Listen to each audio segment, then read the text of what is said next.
continuando con las capacitaciones en cuanto al dolor, en esta oportunidad me pidieron muy cordialmente pues presentarles un tema que es un tema muy interesante, es un tema muy importante, que es el dolor postoperatorio.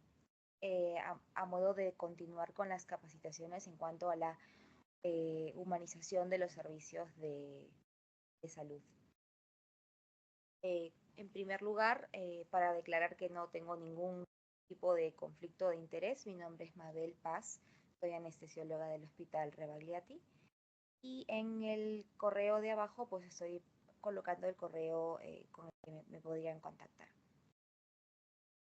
El dolor es la causa más frecuente de consulta médica. La Asociación Internacional para el Estudio del Dolor definió el dolor como una experiencia sensitiva y emocional desagradable que está asociada a una lesión tisular real o potencial.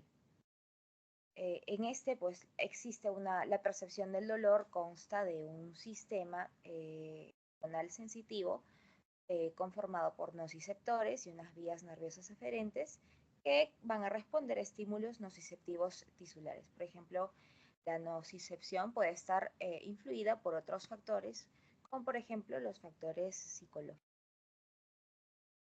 Para abordar este tema, pues estoy centrándome en algunos artículos de revisión en cuanto al manejo del dolor agudo postoperatorio. Me pareció este publicado en el año 2020 importante porque pues, nos brinda algunas estrategias para tratar el dolor agudo postoperatorio.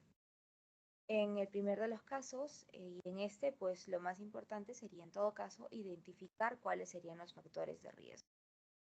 Que halló dicho estudio del 2020 que pacientes jóvenes de sexo femenino que tenían el antecedente de el uso de tabaco o alguna enfermedad tipo depresión, ansiedad, trastorno del sueño o sensaciones como la negatividad afectiva o el antecedente de haber presentado dolor preoperatorio antes o el uso de analgesia previa o ya sea el tipo de la cirugía o la duración de la cirugía, pues fueron encontrados como los factores de riesgo para poder presentar dolor postoperatorio. Entonces, ¿qué es lo que debemos de tener en cuenta? Que debemos de identificar estos factores de riesgo y que el manejo óptimo del dolor debe comenzar, en este caso, incluso antes de la cirugía, realizando un manejo del dolor individualizado para cada tipo de paciente. Dentro de los fármacos, porque existe una gran capacidad o un gran grupo de medicamentos que se pueden utilizar para el tratamiento, como para el tratamiento de estos pacientes como parte de una analgesia multimodal. Entonces estamos presentando diversos medicamentos. ¿Qué medicamentos podríamos utilizar? Sería el paracetamol, los AINES, los opioides, medicamentos como la ketamina, los gabapentinoides, algún alfa-2 agonista que es muy utilizado en este caso sería la dexmedetomidina. También se puede usar el sulfato de magnesio de 30 a 50 miligramos por kilo. Tipos de anestésico local como la lidocaína endovenosa, aunque este pues ha tenido una evidencia insuficiente. También se hablan de otros métodos como la anestesia regional y métodos también no farmacológicos para el tratamiento de este dolor agudo. Entonces, luego de el segundo artículo del que basé la charla del día de hoy, era en cuanto al manejo postoperatorio en cirugías no traumáticas de emergencia. ¿Y por qué es importante ello? Porque el 70% de 240 millones de pacientes postquirúrgicos van a sufrir de un dolor moderado a intenso en su postoperatorio. lo cual aumenta el riesgo de las complicaciones. Y para ello, pues, se han creado algunas guías nacionales o internacionales que recomiendan diversas técnicas analgésicas, ya sea, por ejemplo, el brindar analgesia endovenosa o epidural o subcutánea o por bombas de PCA o mediante los bloqueos nerviosos periféricos continuos. Y pues este artículo publicado en el 2022 pues partió de algunas premisas, ¿no? Por ejemplo, en el reconocimiento y tratamiento precoz, eh, tener en cuenta que las cirugías de emergencia son más dolorosas, hay que tener en cuenta una adecuada reevaluación postoperatoria de nuestros pacientes, hay que tener en cuenta que vamos a tener o que utilizar analgesia preventiva para los pacientes, hacer una adecuada educación al paciente y a la familia. El manejo perioperatorio va de acuerdo con la historia clínica del paciente y este, pues en todo caso, debería de ser individualizado. Que también se pueden utilizar escalas del dolor válidas. En el cuadro, en la imagen de la pantalla derecha, pues este artículo mencionaba el uso de algunos medicamentos previos a la cirugía de emergencia, ¿no? Que en este caso en su mayoría fueron laparotomías exploratorias, en las cuales se evidenció que utilizando paracetamol a dosis de 500 miligramos cada 6 horas o 1 gramo antes de la laparotomía, asociado a un AINE, en este caso utilizaron un naproxeno en dosis de 250 miligramos y pregabalina a 150 miligramos, o utilizando algún otro antiinflamatorio no esteroideo tipo ibuprofeno endovenoso, 800 miligramos cada 6 horas o algún opioide, pues fue efectivo para el tratamiento del dolor perioperatorio en los pacientes que iban a ser sometidos a cirugías abdominales de emergencia. ¿Por qué es importante tener en cuenta ello? Porque ahora con la integración de la anestesia multimodal, pues estamos agregando nuevos fármacos o estamos asociando 2 o más fármacos que se van a sinergizar y que van a potenciar su efecto de acción analgésico en el tratamiento de estos pacientes. Y que estos pacientes, pues, en alguna, dependiendo del tipo de cirugía, pues pueden tener dolores muy, pero muy severos. Siguiendo con el tema de las premisas, entonces, continuemos. El manejo del dolor debe de ser ajustado al paciente para asegurar el mejor efecto sin menos efectos adversos. ¿Ok? En este tema también podemos agregar que 2 o más fármacos pueden actuar de manera sinérgica para disminuir la dosis de estos dos fármacos y aumentar el efecto analgésico que queremos. También en la reducción de opioides, en el manejo de la analgesia multimodal, como venía diciendo anteriormente. Si no está contraindicado, se podría utilizar paracetamol y AINES en un grado de recomendación fuerte, o también el uso de gabapentinoides, el uso de paracetamol al inicio del trauma quirúrgico y también durante el postoperatorio. También se habla de la administración de inhibidores de la COX-2 si es que no estarían contraindicados. Y esto es importante también decirlo porque de hecho los opioides no están contraindicados, pero en la mayoría de guías internacionales sí se puede usar para rescates para dolor moderado o severo. ¿Okay? No está recomendado el uso de infusiones endovenosas iniciales de opioides. ¿Ok? Tenemos que verificar las funciones vitales, la frecuencia respiratoria y el posible desarrollo de los efectos adversos de usarlos.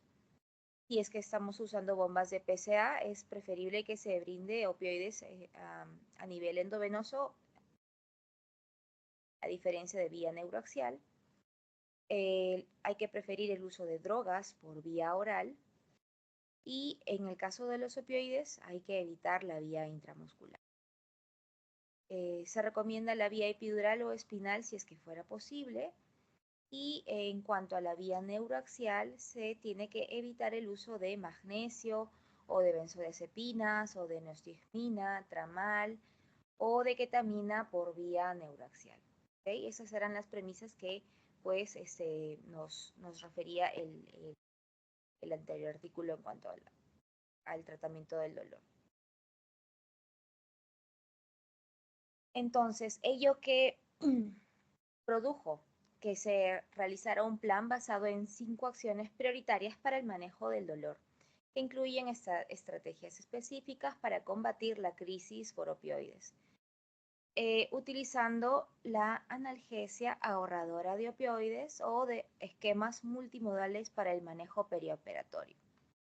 Esta analgesia multimodal propuesta por ERAS consiste en la combinación de agentes farmacológicos y no farmacológicos actuando en diferentes sitios del mecanismo del dolor nociceptivo. Entonces, ¿qué significa ello? Que yo voy a utilizar 1, 2 o 3 fármacos que actúen en diferentes vías del dolor para poder tratarlo. El cuidado preoperatorio debe incluir estos agentes, ya sea los farmacológicos y no farmacológicos, buscando minimizar el dolor antes de la cirugía. Sin embargo, la efectividad de administración de las drogas antinociceptivas es controversial. De hecho, en el círculo de la derecha, pues estoy poniendo los fármacos que sí se evidenciaron que fueron importantes y que demostraron ser adecuados para el uso, para este plan, ¿no? El uso del paracetamol, el uso de la dexametasona y el uso de los gabapentinoides. ¿Por qué es importante esto? Porque voy a mencionar a continuación, por ejemplo, algunas guías.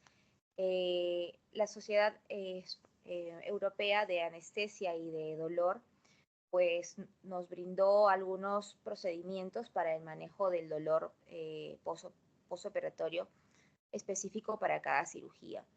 Entonces, he puesto 2 que creo yo que son las más frecuentes que veo en la práctica diaria,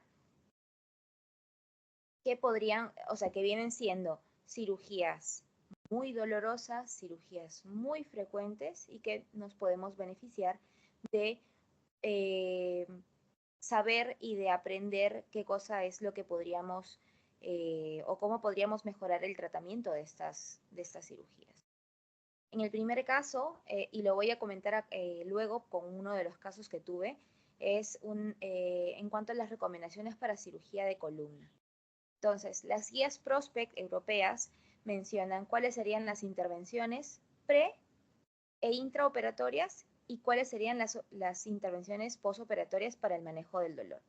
En cuanto a las recomendaciones generales, entonces mencionan el uso del paracetamol oral o endovenoso, la asociación de algún AINE oral o endovenoso o inhibidor de la COX-2 y en este caso también la infusión de ketamina endovenosa. En cuanto a las intervenciones postoperatorias, se habla también de analgesia epidural con anestésicos locales con o sin opiáceos, el uso también del paracetamol incluso en el posoperatorio, el uso de algún AINE oral o endovenoso o algún inhibidor de la COX-2 y no olvidar que los opiáceos no es que estén contraindicados, pero se utilizarían en todo caso como medicación de rescate. ¿Ok? El otro tipo de cirugía que me pareció súper importante y es una cirugía muy frecuente y muy dolorosa es la cirugía de cadera. Entonces, las guías europeas hacen algunas recomendaciones también preoperatorias, intraoperatorias, algunas posoperatorias.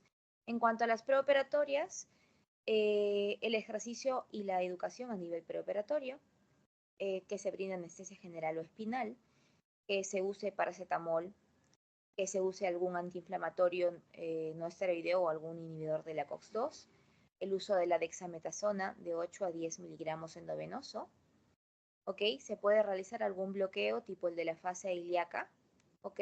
O se podría también actuar por infiltración local por los cirujanos, ¿ok? Y si es que el paciente ha recibido anestesia espinal para la cirugía, esto es muy importante que se podría considerar la administración de morfina intratecal a 100 microgramos por vía neuroaxial. En cuanto a las intervenciones postoperatorias, se recomienda la continuación y el uso de paracetamol, de los antiinflamatorios no esteroideos o algún inhibidor de la COX-2 y dejar algún opioide de rescate. ¿Okay? Pero sí es importante pues tener en cuenta que estamos hablando en primer lugar del uso del paracetamol y de la asociación de algún otro AINE o inhibidor de la COX-2. Ahora justo les quería comentar de un par de casos que tuve de cirugía. Yo soy anestesióloga, hago diversos tipos de cirugía, tanto de trauma o como de cualquier especialidad. Y en este caso, pues venía a presentarles la historia de Rafaela, una niña de 6 años, que ingresó por una recaída hepática. Rafaela tenía un diagnóstico que es un tumor de Wilms, con antecedente de que había sido operada de una nefrectomía en el año 2022. Entonces, ¿qué cirugía realizamos ese día, que fue el año pasado, me acuerdo? Una trisegmentectomía, ¿ok? Con linfadenectomía, metastasectomía, hicieron resección de tumores, hicieron una cirugía súper grande. Y de hecho este fue un reto, porque como ustedes pueden ver acá, estamos llenos de bombas, ¿ok? Estamos llenos de monitorizaciones, estamos llenos de catéteres, ¿ok? Y de hecho fue un caso un poquito como un reto, ¿no? Porque era una cirugía súper grande en una niña que pues tenía el antecedente de que ya había sido posoperada, ¿ok? Había recibido quimioterapia, no alergias, ninguna y nada más. Entonces ingresamos el 5 de diciembre a sala, hicimos la inducción como generalmente hago, con agente inhalatorio, monitorizamos, hicimos la inducción completa. En este caso, para Rafaela decidimos utilizar una anestesia total endovenosa, ¿ok? Y la verdad es que todo salió súper bien.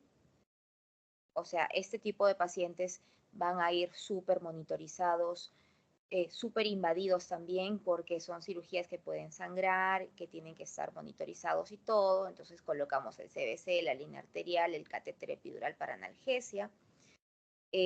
Utilizamos un catéter epidural en donde estábamos perfundiendo durante el intraoperatorio, incluso antes, anestésico local, que en este caso fue bupivacaína a 1 mililitro por kilo, ¿ok? Y las monitorizaciones adecuadas en este caso, ¿no? ¿Qué infusiones tuvimos? La del remifentanilo, la del propofol endovenosas y una infusión de bupi al 0.1% que fue perfundida durante todo el intraoperatorio. ¿Ok? Es importante mencionar que el tiempo total de la anestesia en este caso fue mayor a 10 horas, con un tiempo quirúrgico de 8 horas. ¿Por qué es importante esto y por qué lo tomo en letritas o en resaltado? Porque en cuanto a las estrategias para el manejo de analgesia multimodal, estamos hablando de que tenemos que tratar el dolor antes del corte y no debemos de olvidar los refuerzos que pueden haber de los diferentes medicamentos que utilicemos después del corte. ¿Okay?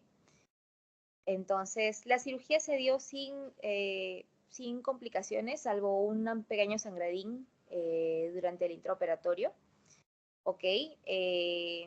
Aquí estaba el equipo quirúrgico, estábamos un poquito cansados luego de tantas horas de la cirugía, pero la verdad muy contentos porque Rafaela salió sí intubada a la UCI porque era una cirugía súper amplia. ¿Ok? Como mencionaba anteriormente, la analgesia brindada fue la infusión continua durante el intraoperatorio del anestésico local bupivacaína al 0,1 por catéter epidural. Este catéter se dejó, ¿ok? O sea que pasó a la UCI con su catéter epidural con la bomba difusora titulable, ¿ok? Nosotros utilizamos morfina por vía epidural para el intraoperatorio y también se utilizó lo que tenemos en el hospital, que era metamisol, al inicio de la cirugía y a las 8 horas posteriores, y el diclofenaco intramuscular también al inicio de la cirugía y a las 8 horas posteriores.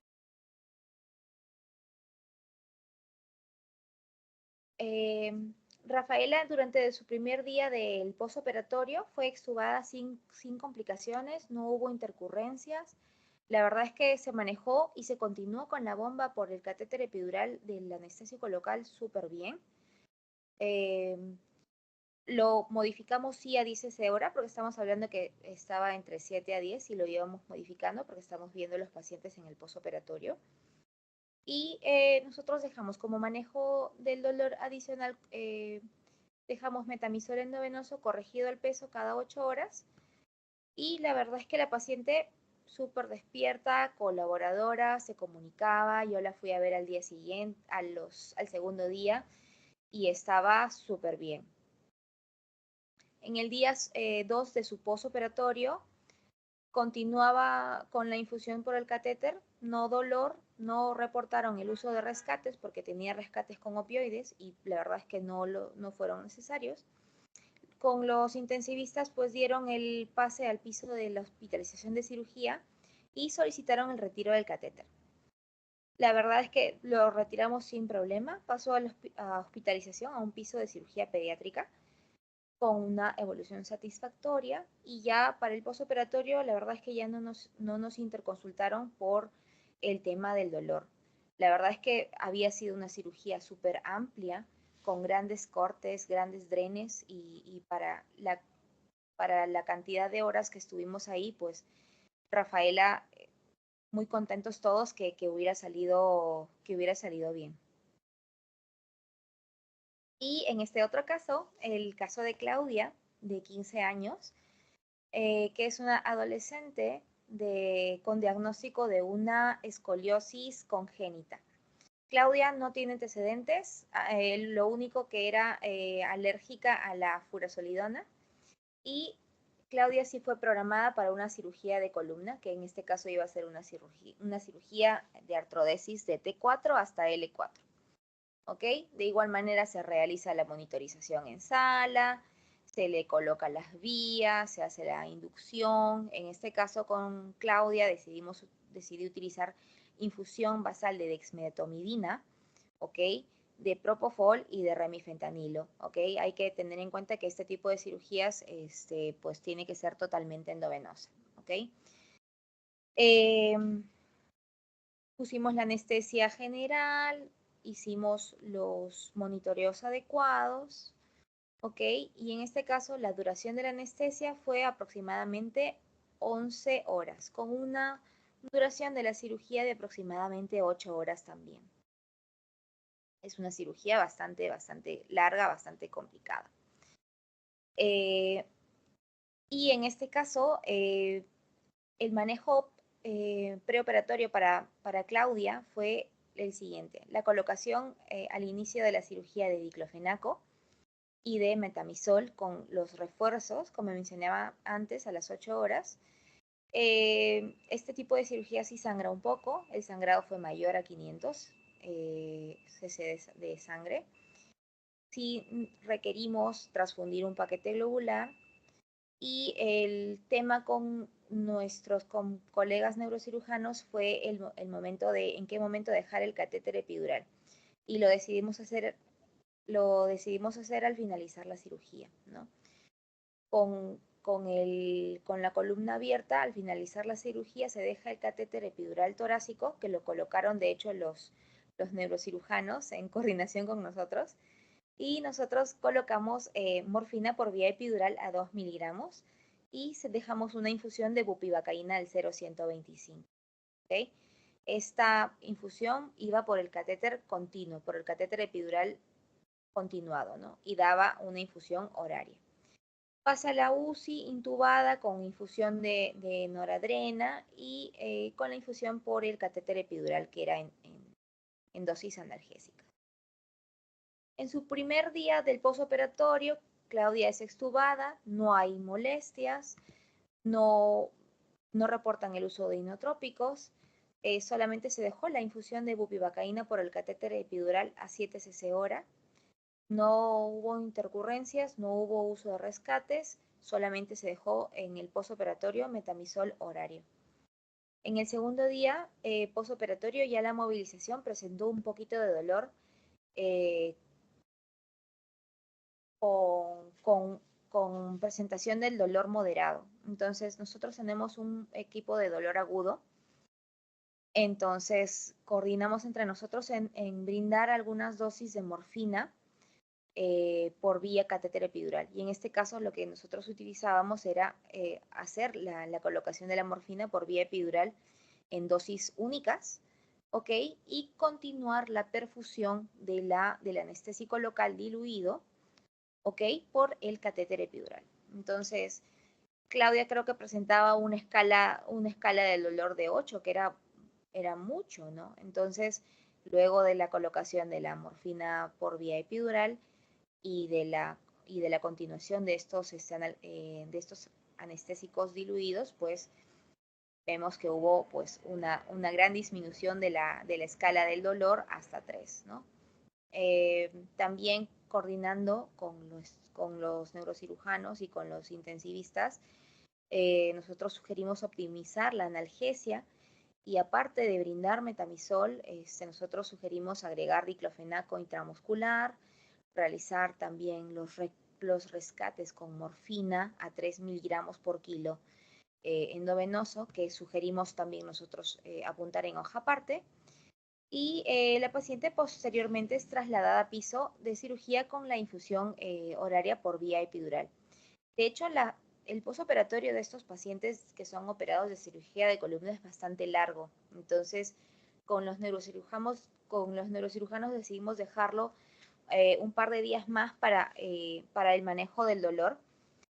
Y la verdad es que ya, por ejemplo, en el día 1 del piso de cirugía, un EVA moderado a la movilización, también colocamos nuestra morfina por vía epidural, continuamos con los conceptos de poder agregar, aparte del metamizol, algún otro AINE. Lo que tenemos disponible era, en este caso, diclofenaco. ¿Ok? Y se deja indicada los rescates de la morfina endovenosa, que en este caso, en el posoperatorio ya de piso, no se utilizó. En el día 20, la verdad es que tampoco, continuaba con la infusión de bupi, con un mejor control del dolor, sin eventualidades, no uso de rescates reportados. Y ya en su quinto día de posoperatorio, tampoco se refirieron molestias, no uso de rescates de morfina endovenosa. Y con los neurocirujanos coordinamos en que íbamos a dejarle una última dosis de morfina epidural para que le diera pues la analgesia por unas 24 horas. ¿Ok? Dejamos también dimos un bolo de bupivacaína al 0,125 y procedimos a retirar el catéter.